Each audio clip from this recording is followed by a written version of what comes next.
You are listening to The Ben Keech Show, where every day the objective is simple. Ben will never stop fighting the fight and lighting the light on topics that affect you every day. Hello out there, wherever you happen to be watching. I hope life is good, your day is good, and my name is Ben Keech, and this is The Ben Keech Show. We're on episode 9. It's kind of crazy to think about. I don't know if you remember, but my original goal in all of this, do 10 episodes, call it a day. Let's see if I can get that accomplished. So I'm getting close to that goal. But just between you and I'm going to do more than 10. I've kind of fallen in love with this whole, just this part of my life now. It's very enjoyable. I love the conversations, whether they're texting, emails, people in my life, even really close family members have really kind of blessed me with some of their comments. And yeah, I'm not going anywhere. So here we are. So let's look at episode 9 today. Again, keep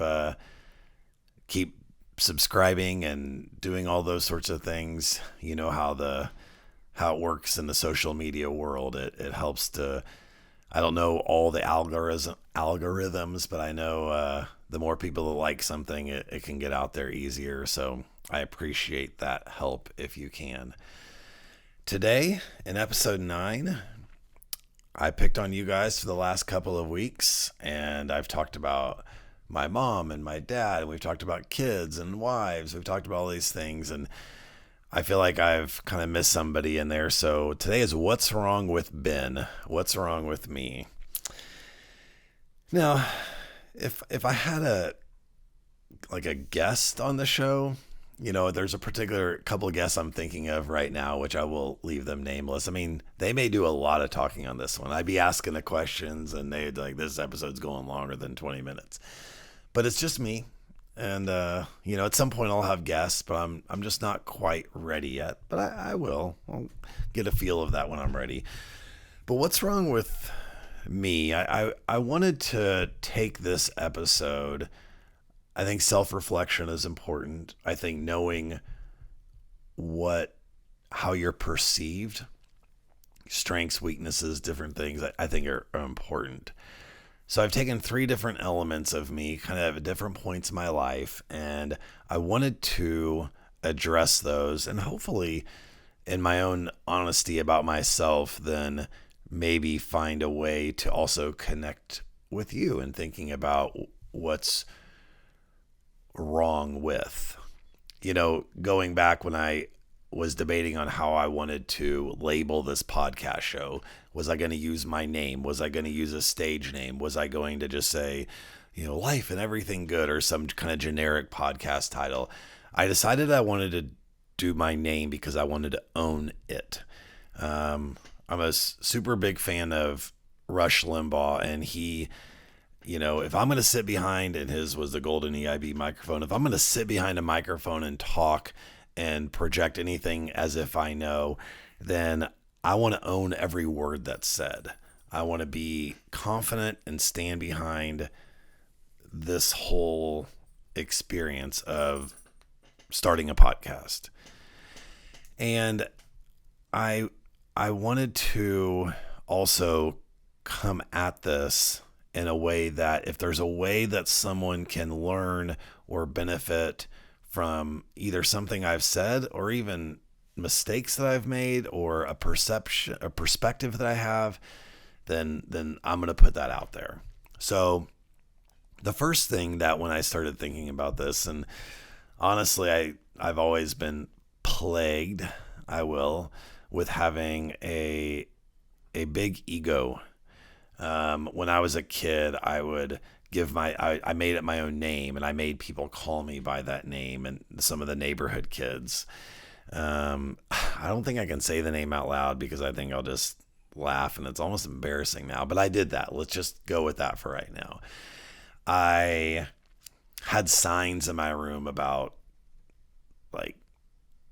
just how cool I am. I don't know what the signs were. Now I look at it, I'm like, oh my gosh, it's stupid. But I basically kind of walked around with an ego and an arrogance.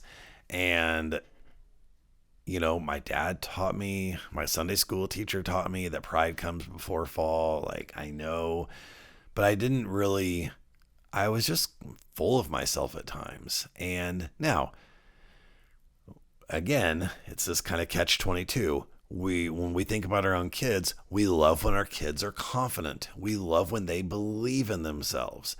That's really important. But also, there's something really beautiful that's wrapped when you can wrap that belief with humility. I've learned a lot from my dad when it comes to humility, especially through faith.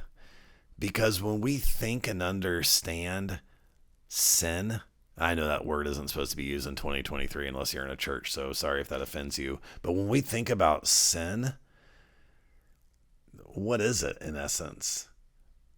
And why is pride a sin? It's because, number one, we think of ourselves more fully than is actually true. The other thing about it is that we fail to really see our shortcomings and the other sides of ourselves because we simply only focus on the good.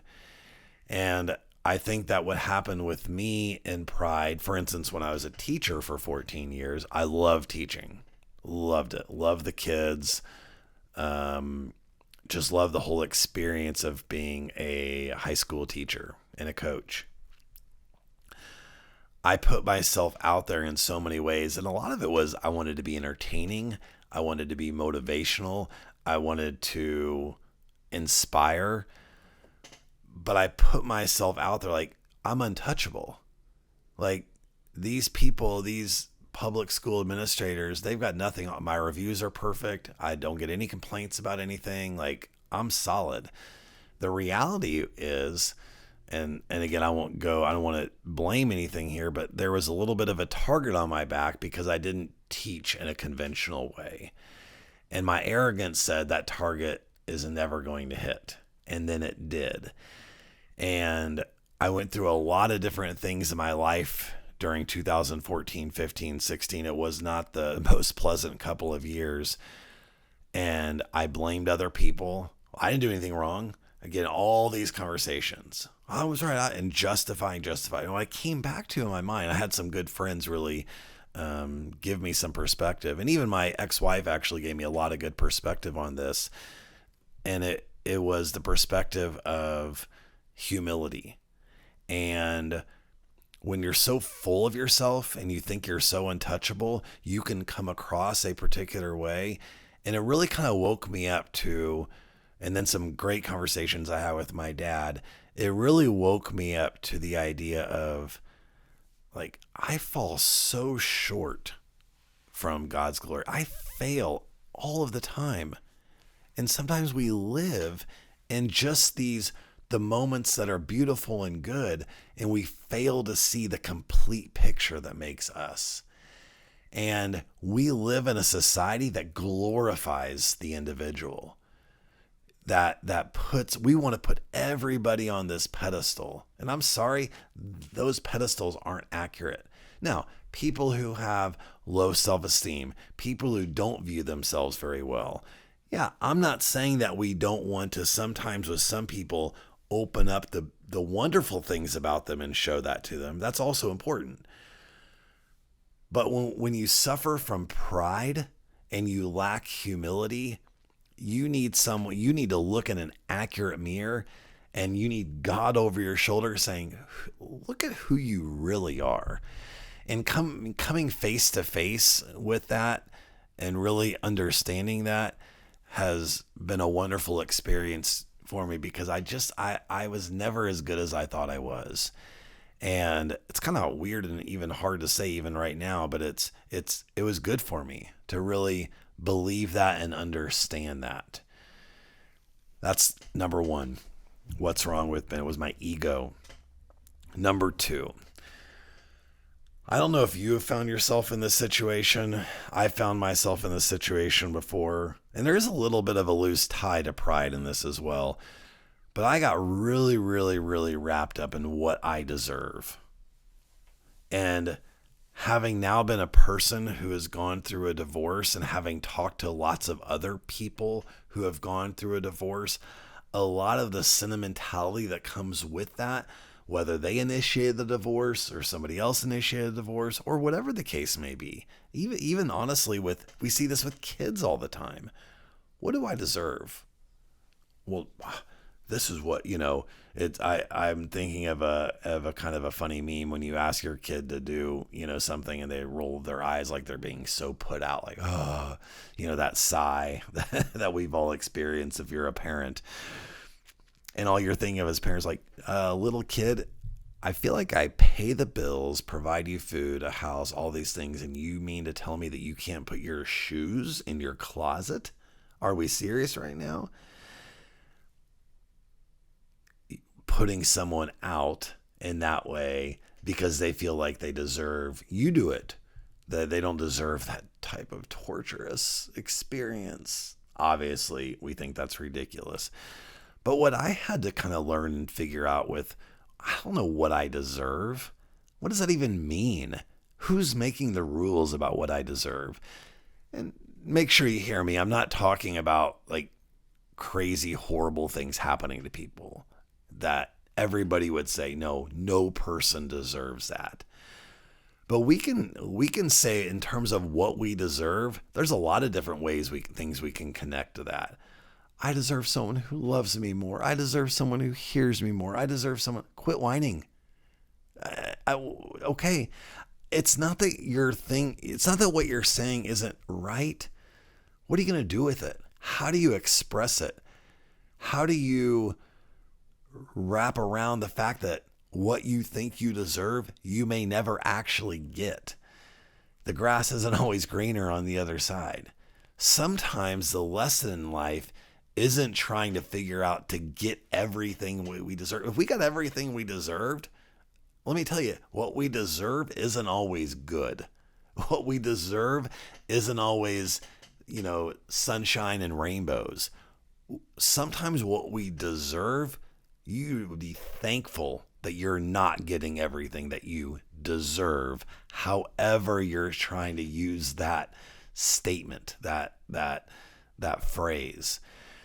And so what's wrong with Ben is I went on a spree in my mind thinking about, not necessarily just thinking about how good I am. It wasn't that. That's where the pride part, it wasn't necessarily that.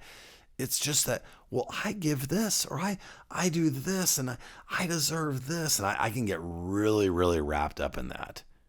Here's another example we see this, parents to kids. How many times do parents think, I deserve more respect? I deserve more gratitude. Okay, you're probably right.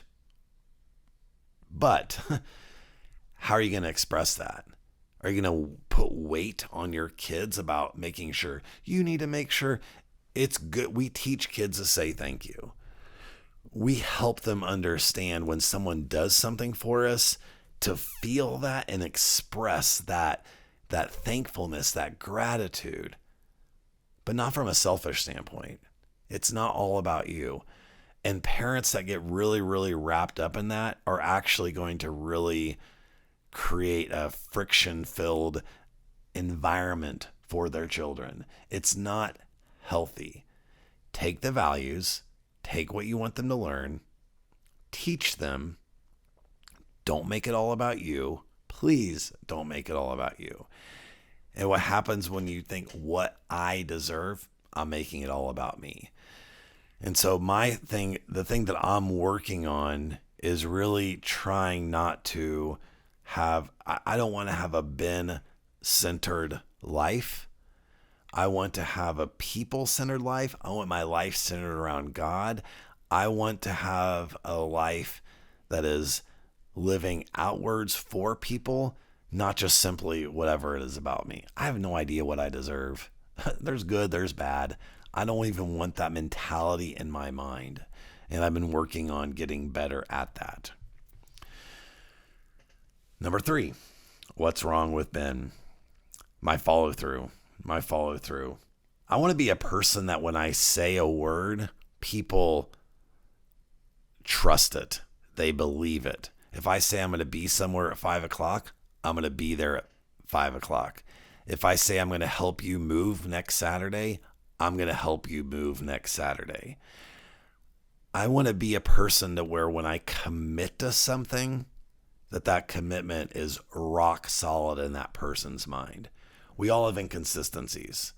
We all promise more than we can deliver on. I think part of my mistake that I've made multiple times is wanting to do all of these things and not saying no, no, yes, yes, and just saying yes to everybody and failing on that one. In my lawn business, I kind of joke because I may have 30 yards I need to mow in a day, knowing I'm only going to get 20 done, but telling all 30 I'm going to get it done. Meanwhile, while I'm texting, be there tomorrow, I knew that the entire time. That's not the best example. Some of that's actually good, sound business strategy. But what we want to be for our friends and family and our employer and the people we love and care about is we want to be someone who is reliable, someone who says what's true, puts action to what they say they're going to do, and I can trust them. I want to be that person. I haven't always been that person. I want to be that person. That is something that I haven't always been. And I have overcommitted myself on so many occasions, so many times. I'm really working on my yeses and my nos in my life. Still got a long ways to go, but I'm working on it. The advice for our children when it comes to this is let's take manners for example. You know how important manners are? What do manners do? Manners let's just say we're talking about a child. Every single time someone makes or provides you a meal, which for kids are most meals, right? They need to thank the person that provided it. Not because we need a pat on our back. Thank you for dinner. Thank you for breakfast. Those eggs were great. Even though in your mind you're like, I wanted scrambled and she made basted, whatever. When you teach your child manners, the pleases, the thank yous, what that does is that it helps them acknowledge that you're not doing this whole life thing by yourself. You need and are relying on other people. And I'm grateful for that. Nobody can do everything on their own. This is why the manners part is so important. It's when we think about kids, there's something so, what's the right word? There's something so like almost affirming of the younger generation when they are able to do this on their own without being asked. There's something so it's just the most genuine thing to hear a heartfelt, authentic child have not only just good manners, but just thankful and grateful. It's super important, folks, super important. Because with that comes humility. And we also know that when you provide and you do things for others and there's no thank yous, it's almost that it's expected. The more that a kid expects all of these things to happen, that sucks. That's not something that we don't want our kids to be like that. And so it's never too late to keep kind of working that mentality into your kid. Humility, it starts with humility, and then how they express that is through gratitude. And that's an amazing thing. The song today is a song by arguably definitely my top 3 favorite bands, Mumford & Sons. And the name of the song is Lover of the Light. And there's 2 reasons why I chose this. Number 1, there's a line within the song I'm going to read. It says, "You may not trust the promises of the change I'll show, And it kind of goes to one of my own shortcomings in that I know I'm telling you what I'm going to do. You're not going to trust that at first, but I'm doing it. I will prove it to you. I will show you the type of person that I can be, the type of ways that you can rely on. You probably shouldn't rely on me now. For whatever you're talking about or whatever you're thinking in your own life, but I'll show you. I am committed to being a mindful person whose yeses mean yes, whose no's mean no, and follows through with what I say that I'll do. So I love that line. I thought that line really connected with what we're talking about today. And then the name of the song, Lover of the Light. Light is illuminating. It exposes. It's beautiful, right? Light to light, fight the fight. We talked about that way back in episode 2. And what I want for my own self, what's wrong with Ben? I want to see myself for whatever I really am. I don't want to be under some illusion at all about any part of me. My shortcoming in my life has been I can put myself on too high of a pedestal. Other people in their life, they could put themselves down too far, down too low. I want to be where I'm supposed to be. I want to see myself for who I am. I want to see myself how God views me, knowing that I fall short, but also knowing that I'm aspiring daily to be better, to do better. And that's my hope. That's my dream. Thank you so much for listening today. This was a little bit, it's kind of weird talking about yourself, but I hope there's something about it that you got from it. Even saying these words out loud, it's good for me. And so thank you for listening. Whether you're on YouTube, Apple, Spotify, wherever you're finding this, tell somebody. Get this information out. Think about even your own life. What's wrong with you? How would you, if you were running this podcast episode, what would you say? And what changes or what are you doing to affect that? Can't wait to see your comments on YouTube. Subscribe.